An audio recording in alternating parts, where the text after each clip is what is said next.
Dear student, आज हम कक्षा 12वीं के लेसन नंबर 2 आर्थिक वृद्धि और विकास में आज भाग 7 में पढ़ना क्या है।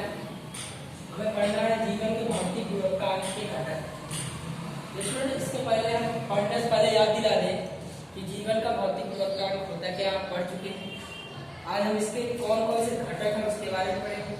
तो जीवन का भौतिक गुणवत्तांक को किसने प्रस्तुत किया स्टूडेंट? तो डेविस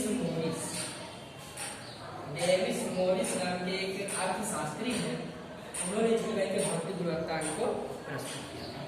और जीवन के भौतिक गुणवत्तांक को physical quality life index, English में CQLI के नाम से जाना जाता है।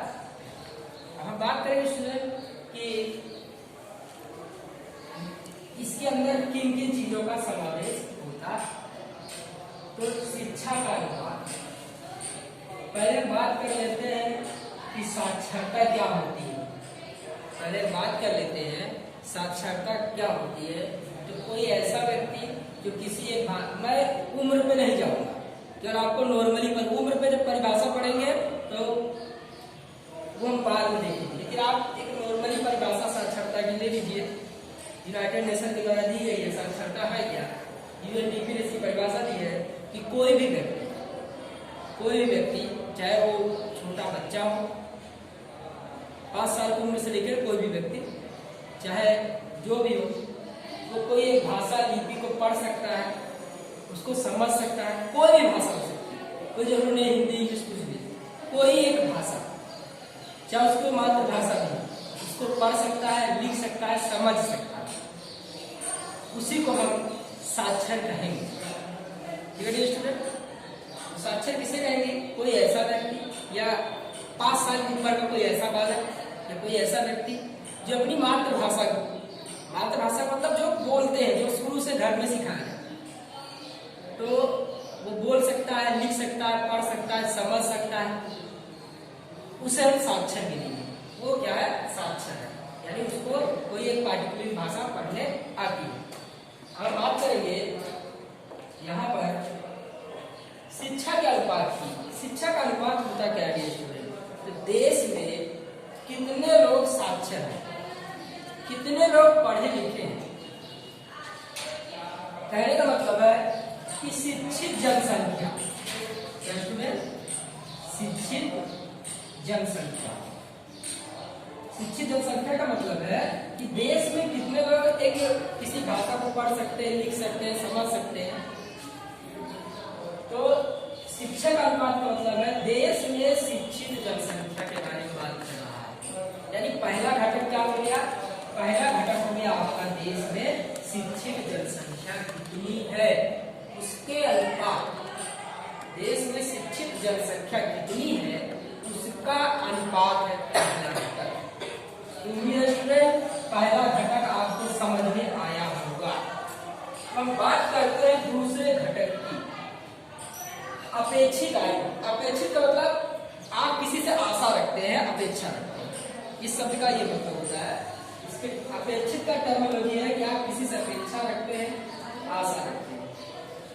आशा रखना या उम्मीद रखना, उम्मीद भी इसका मतलब होता है। आप इसको हिंदी में भी यूज कर सकते हो। अच्छा, हमारे बच्चे हिंदी में अगर समानार्थी आ गया तो अपेक्षित आप लिख सकते हो, आशा करना, उम्मीद करना। ठीक है, यहां पर हम बात करेंगे अपेक्षित आयु।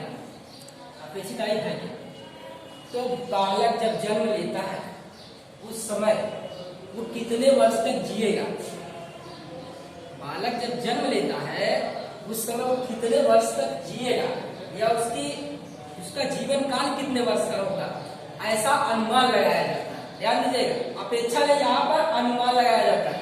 भले अपेक्षित आयु शब्द का प्रयोग किया गया, भले अपेक्षित आशा रखना, उम्मीद करना, लेकिन यहाँ पर आशा उम्मीद जो भी होता है वो क्या होता है? अनुमान आधारित होता है, पूर्ण कभी नहीं।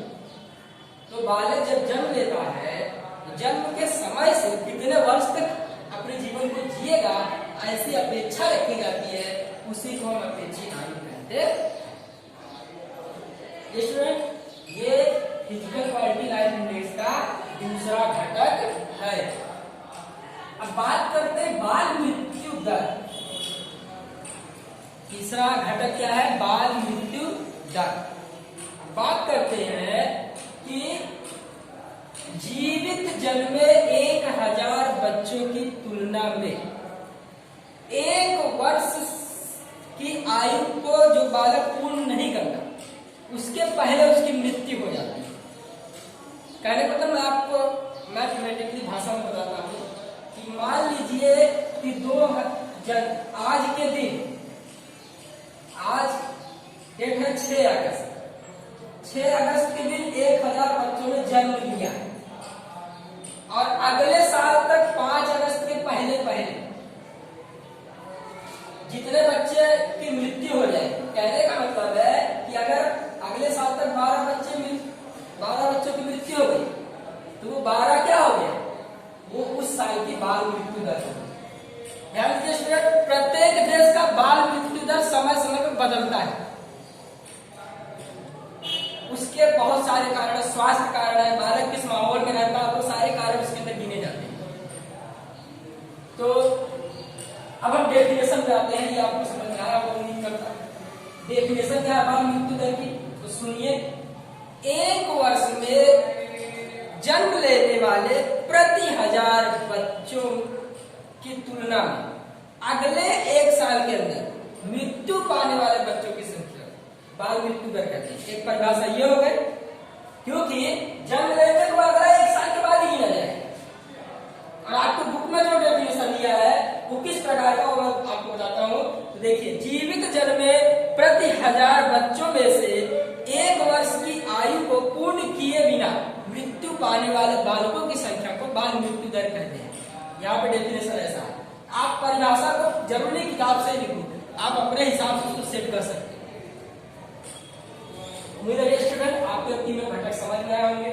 शिक्षा का अनुपात, यानी देश में कितने लोग शिक्षित हैं, वो अपेक्षित आयु कि बालक जन्म लेने के बाद कितने वर्ष तक जिएगा, जीवित रहेगा, तो अपेक्षित आयु है। अगला है बाल मृत्यु दर, यानी कि 1 वर्ष में प्रति 1000 बालकों की तुलना में मृत्यु पाने वाले बालकों की संख्या को बाल मृत्यु दर कहते हैं।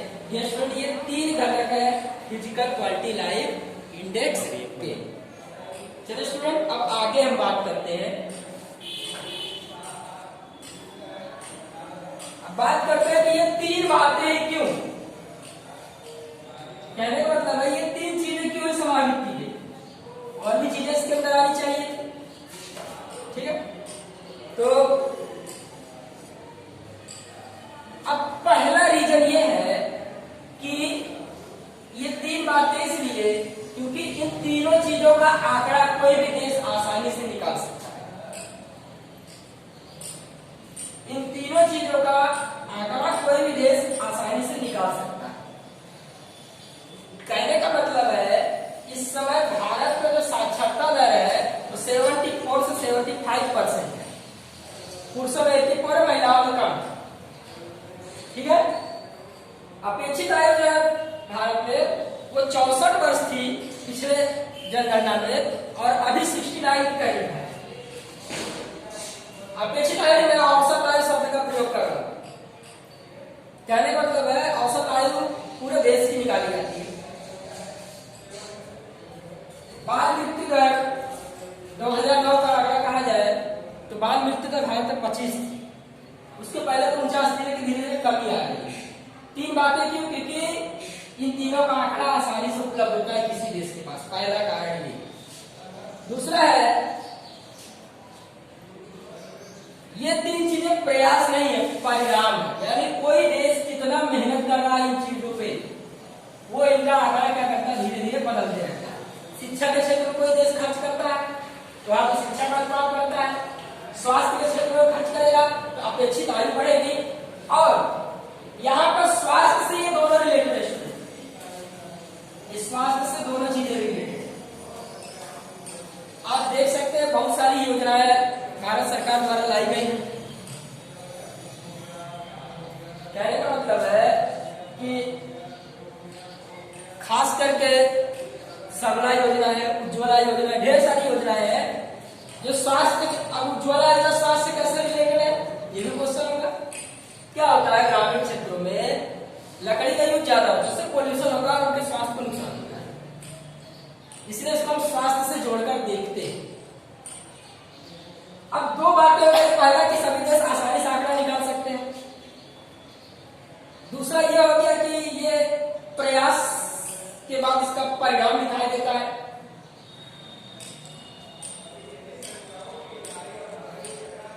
और तीसरी बात यह है कि इन तीनों क्षेत्रों में कितना मेहनत किया जा रहा है उस देश के द्वारा, कितना इस सेक्टर में खर्च किया जा रहा है, कहने का मतलब है प्रयास को दर्शाता है। उम्मीद है तीनों बातें आपको समझ में आई। अब हम बात करते हैं कि शिक्षा की बात करते हैं। यहाँ पर इसके घटक जो है इनको बारी बारी से देखेंगे, शिक्षा के बारे में बात करेंगे कि शिक्षा है क्या, एजुकेशन है क्या। आज आप एजुकेशन के बारे में थोड़ा जानिए। देखिए शिक्षा के बारे में बात करते हैं।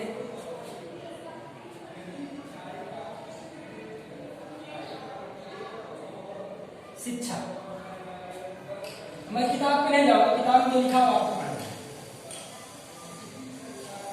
शिक्षा को क्यों शामिल किया गया इसके अंदर, तो ध्यान दीजिए, जब किसी देश में शिक्षा का अनुपात बढ़ता है, शिक्षा का अनुपात बढ़ता है, तो देखिए जब शिक्षा का अनुपात बढ़ेगा तो एक पढ़ा लिखा व्यक्ति एक अनपढ़ व्यक्ति की तुलना में अपने स्वास्थ्य पे ज्यादा ध्यान देगा, दूसरी जो स्वच्छता पे ज्यादा ध्यान देगा, तीसरी चीज वो आने वाली परेशानियों को बेहतर समझेगा। और इन तीनों चीजों को मिलाकर अगर शिक्षा का अनुपात बढ़ता है तो व्यक्ति की समझ बढ़ती है और देश के विकास में योगदान देता है। ये शिक्षा का महत्व है। हम अगले टॉपिक पे आते हैं।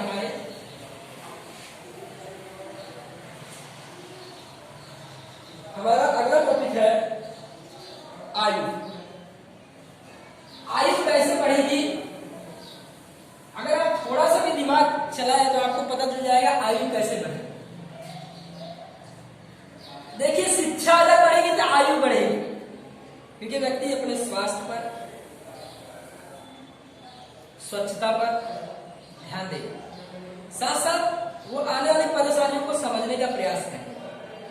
एक अनपढ़ व्यक्ति की तुलना में एक शिक्षित व्यक्ति अपने स्वास्थ्य पर ज्यादा ध्यान देगा और इससे क्या बढ़ेगी, आयु क्या बढ़ेगी। और आगे हम बात करते हैं कि अपेक्षित आयु कैसे बढ़ती है। ध्यान दीजिए, मैं शिक्षा से फिर जोड़ता हूं टॉपिक। शिक्षित व्यक्ति, अगर एक पार्टिकुलर शिक्षित व्यक्ति है तो उसे पता होगा प्रोटीन क्या होता है, कार्बोहाइड्रेट क्या होता है, विटामिन क्या होता है। और जो अनपढ़ व्यक्ति है उसको क्या पता, वो सोचता है खाली पेट भरने से मतलब है, बस पेट भर जाए हो गया। नहीं, एक शिक्षित व्यक्ति जो है वो इन चीजों को ग्रहण करेगा, पोषण,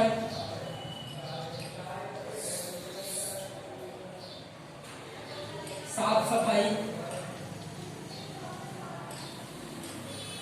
इन चीजों पे ध्यान देगा और इसके कारण क्या होगा, अपेक्षित आयु बढ़ेगी, आयु क्या होगी, बढ़ेगी।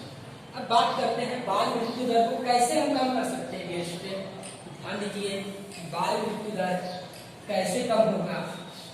तो पहली बात, किताब में मत जाइएगा, किताब में तो थोड़ा ही दिया, मैं आपको थोड़ा एक्सप्लेन में बताता हूँ ताकि आपको एग्जाम में काफी यूजफुल हो। देखिए कई बालक माता के गर्भ में मृत्यु को प्राप्त होता है, साथ साथ माता की मृत्यु हो जाती है। कहने का मतलब है कि माताओं के अंदर एनीमिया, ढेर सारे गर्भावस्था के दौरान उनको प्रोटीन की जरूरत होती है। यानी पहला प्रोसेस हम कर सकते हैं कि गर्भावस्था के दौरान माता को उचित पोषण युक्त आहार दिया जाए ताकि बालक को भी पोषण मिले। इससे क्या हो, जाहिर सी बात है कि अगर गर्भ में बालक को उचित पोषण मिलता है तो उसकी मृत्यु दर की चांस एकदम कम हो जाए। आगे हम बात करते हैं, बच्चों को उचित पोषक युक्त आहार दिया जाए, विटामिन वगैरह दिया जाए, स्वास्थ्य की अच्छी सुविधाएं दी जाए। इन सभी से हम क्या कर सकते हैं, बाल मृत्यु दर को घटा सकते हैं। अब बात करते हैं कि जीवन के भौतिक गुणवत्ता की रचना कैसे की जाती है, कैसे बनाया जाता है इसे।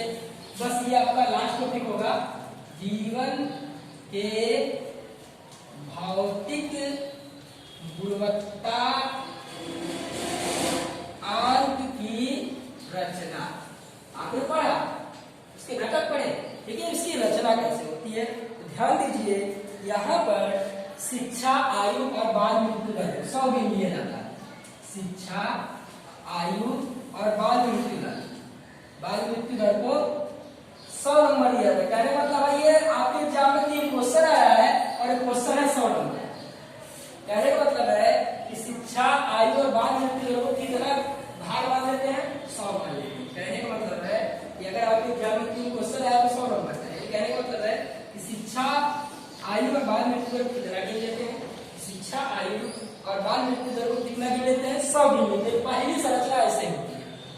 सेकेंड बात करते हैं, इन सभी निर्देशकों को 0 से 100 के बीच अंक दिया जाता है।